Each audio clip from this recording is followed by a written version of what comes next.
I am a biochemist by training, but I study fungi. I'm interested in how they grow, how they modify their cell wall during growth and metabolism, and looking for some unique proteins that are involved so that maybe someday I can make an antifungal drug to target these nasty bugs. And they're not all nasty. Some of them give us good things like cheese and beer and wine, but sometimes they cause disease. So finding proteins involved in cell wall metabolism is what I do in my laboratory, and I involve many students during the semester and the summer. I was always interested in science since I was in grade school.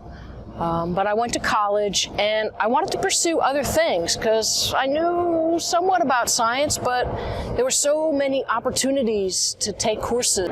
So in addition to the science courses I took a lot of social science courses, and we had a major at Clark University called Science, Technology, and Society, which was a bridge between sciences and social sciences, and that's what I majored in. So I did not do a traditional chemistry degree or biology degree or science degree, and I learned a lot, and I loved the bridge between the two disciplines.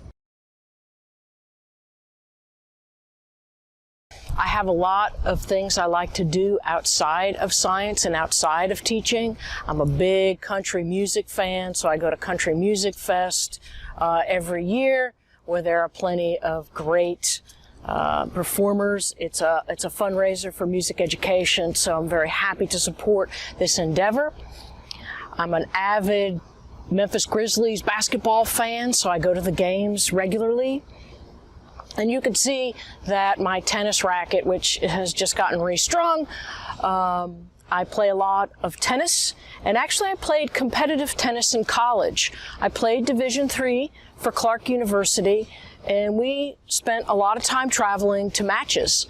And one of the real challenges during my undergraduate education was to balance the athletics with the academics.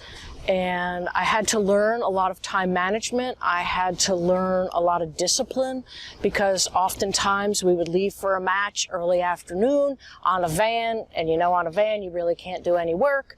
We'd play our match, we would come back maybe late in the evening, and I would have to find time to do my homework and study for tests. Well, I thought I managed it pretty well in my sophomore year when I was taking organic chemistry. And in the first semester, I got an A. So I was all excited, figured I got this organic chemistry thing down.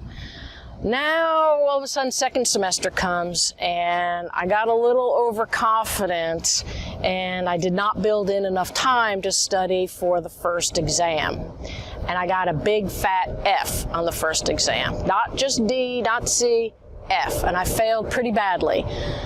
So I figured I had two choices. I could either go home and cry and switch majors and figure science wasn't for me at all, or I could figure out a way how to make the second exam work for me.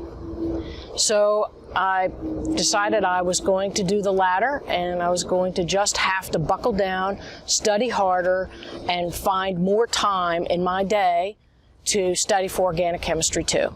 So the next exam I got an A, and as it turns out the professor dropped the lowest exam, and I managed an A for the course.